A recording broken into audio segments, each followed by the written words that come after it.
जय श्री राम के नारे से बहुत चिढ़ती है। ममता दीदी भी अब मंदिर में जाकर के चंडी पाठ कर रही है।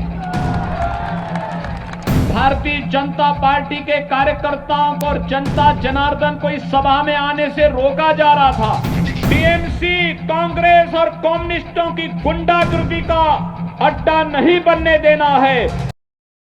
पश्चिम बंगाल के पुरुलिया में भारतीय जनता पार्टी के लिए चुनाव प्रचार करने गए यूपी के सीएम योगी आदित्यनाथ ने ममता बनर्जी और राहुल गांधी पर जमकर निशाना साधा। उन्होंने कहा कि 2 मई को बीजेपी की सरकार बननी तय है, तब चुन चुन कर सजा दिलाएंगे। मेरा नाम है प्रशांत शर्मा और आप देख रहे हैं डेली न्यूज। अगर आप हमारे चैनल पर एक नए यूजर हैं तो हमारे चैनल को सब्सक्राइब कर दीजिए। पश्चिम बंगाल के पुरुलिया में एक जनसभा को संबोधित करते हुए उत्तर प्रदेश के सीएम योगी आदित्यनाथ ने देखिए क्या कहा कि अब इनके बहुत लंबे समय तक इनकी गुंडागर्दी और इनकी अराजकता अब नहीं चल पाएगी। मात्र 45 दिन बाकी हैं। 2 मई के बाद टीएमसी की सरकार की विदाई सुनिश्चित है। याद करिए 2019 में भी मैं यहां आया था और पुरुलिया में तब मेरे कार्यक्रम को यहां की मुख्यमंत्री ने उस पर पाबंदी लगा दी थी। मेरा हेलीकॉप्टर नहीं उतरने दिया था और तब मैंने झारखंड में हेलीकॉप्टर उतार करके 35 किलोमीटर सड़क मार्ग से मैं यहां आया था और तब भी मैंने आपके उत्साह को देखा था और उस उत्साह के लिए आपका अभिनंदन करने के लिए आज मैं यहां पर आया हूं। ममता दीदी भी अब मंदिर में जाकर के चंडी पाठ कर रही है। ये परिवर्तन है ना, ये है नया भारत। हर व्यक्ति को भगवान की शरण में जाना ही पड़ेगा।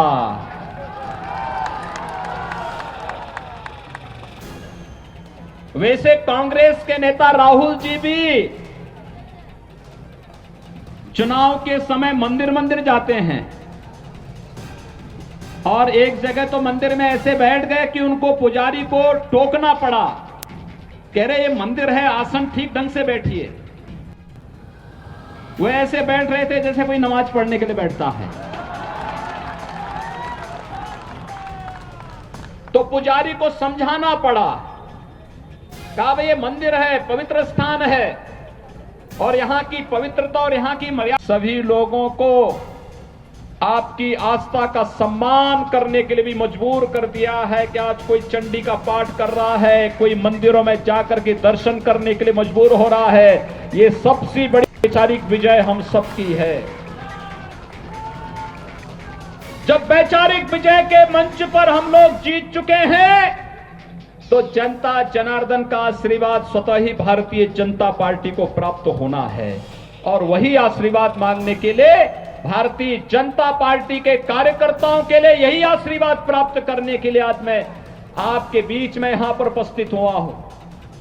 भाइयों बहनों, बंगाल आजादी के समय यह मान्यता थी कि बंगाल विकास की धुरी बनेगा, लेकिन दुर्भाग्य से कांग्रेस ने, फिर कम्युनिस्टों ने और फिर पिछले 15 वर्षों में टीएमसी ने बंगाल को खोखला बना दिया। बंगाल में गरीबी की दर बढ़ती गई, बेरोजगारी की दर बढ़ती गई। यहां पर पार्टी विशेष के कार्यकर्ताओं की गुंडागर्दी ने अव्यवस्था और अराजकता का एक तांडव किया।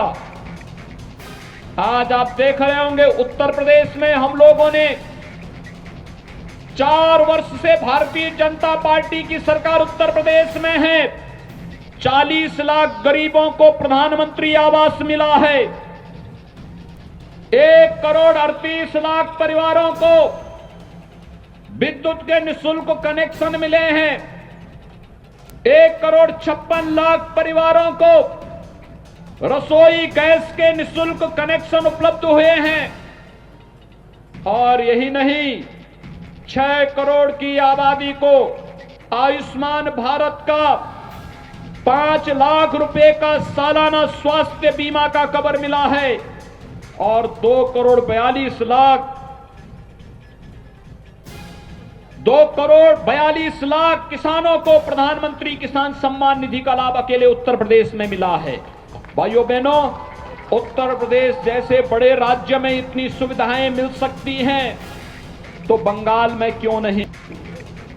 बंगाल में टीएमसी की सरकार जनता को इन विकास की सुविधाओं से वंचित करना चाहती है, इन सुविधाओं को नहीं लेने देना चाहती है।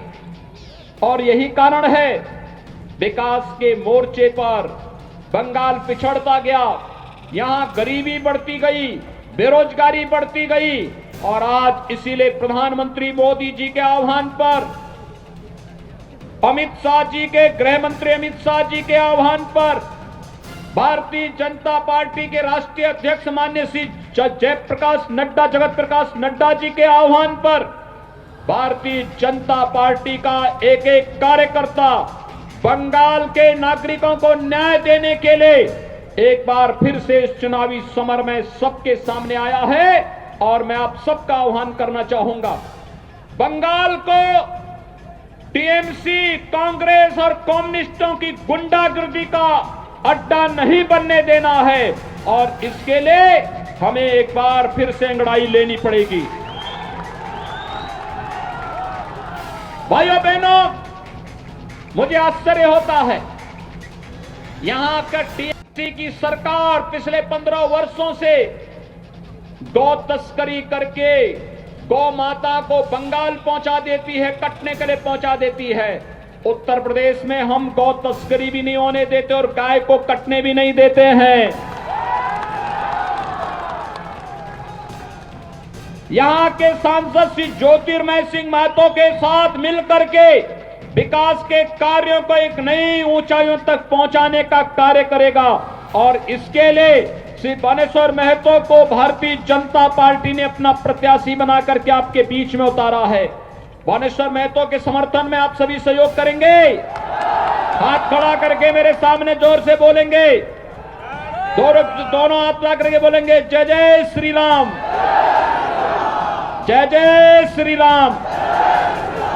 कमल चुनाव चिन्ह पर बानेश्वर महतो को भारी बहुमत से विजयी बना करके पश्चिमी बंगाल विधानसभा में भेजे।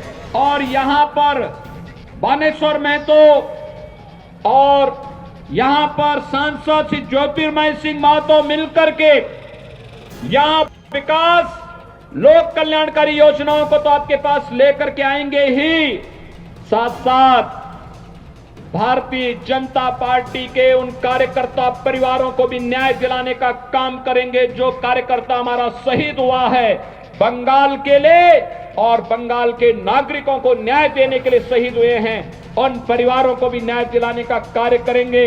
मैं एक बार फिर से आप सबका हृदय से अभिनंदन करता हूं। बंगाल की सांस्कृतिक राष्ट्रवाद की धरती को कोटि कोटि नमन करते हुए भारतीय जनता पार्टी को भारी बहुमत से विजयी बनाने की अपील आप सबसे करते हुए अपनी वाणी को देता हूं विराम। जय जय श्री राम, जय जय श्री राम।